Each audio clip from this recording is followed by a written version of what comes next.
Chief minister Omar Abdullah ने आज lieutenant governor administration पर सख्त तनकीद करते हुए कहा कि मुल्की हुकूमत ने इंतखाबशुदा हुकूमत के इख्तियारात को कमजोर करके जम्मू कश्मीर को राजभवन से चलाने का निजाम कायम कर दिया है, जहां अफसरों को बगैर किसी जवाबदेही के ज्यादा इख्तियार दे दिए गए हैं।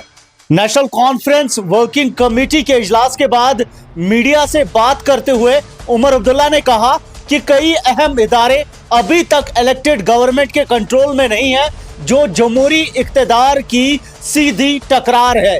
स्कीम्स हमारे पास नहीं है, वहां बहुत ज्यादा वैकेंसीज पड़ी हैं। बीजीएसबी यूनिवर्सिटी और आईयूएसटी भी इलेक्टेड गवर्नमेंट के पास नहीं है, यहां तक कि इंफॉर्मेशन डिपार्टमेंट भी हमारे कंट्रोल में नहीं।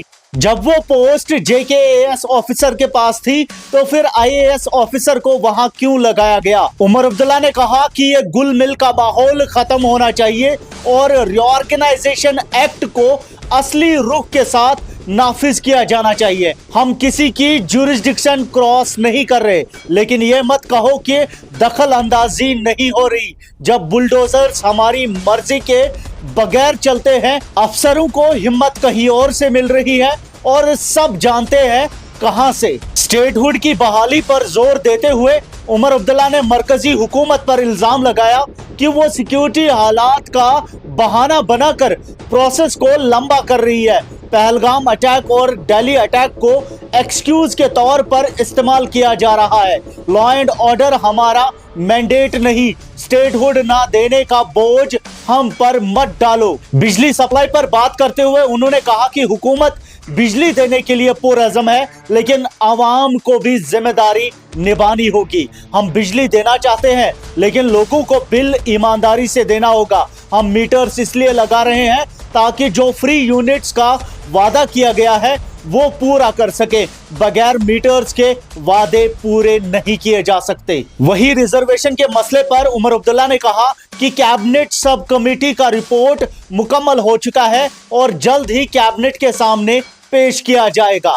रोजगार मजदूरी के मसले पर उन्होंने कहा कि ये क्राइसिस पिछली सरकारों से विरासत में मिला है। हमने वक्त मांगा है, हम काम कर रहे हैं, यह मसला नजरअंदाज नहीं होगा। पीडीपी पर सख्त हमला करते हुए उन्होंने कहा, पीडीपी ने लोगों को कहा कि वो बीजेपी को रोकेगी, फिर बीजेपी के साथ अलायंस कर लिया। यह सियासी तारीख का सबसे बड़ा फ्रॉड था।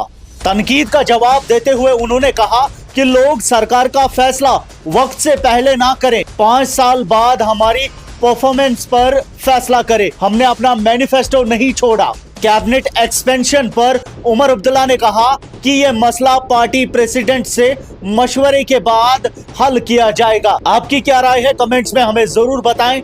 मैं सईद साजिद हुसैन, GNI।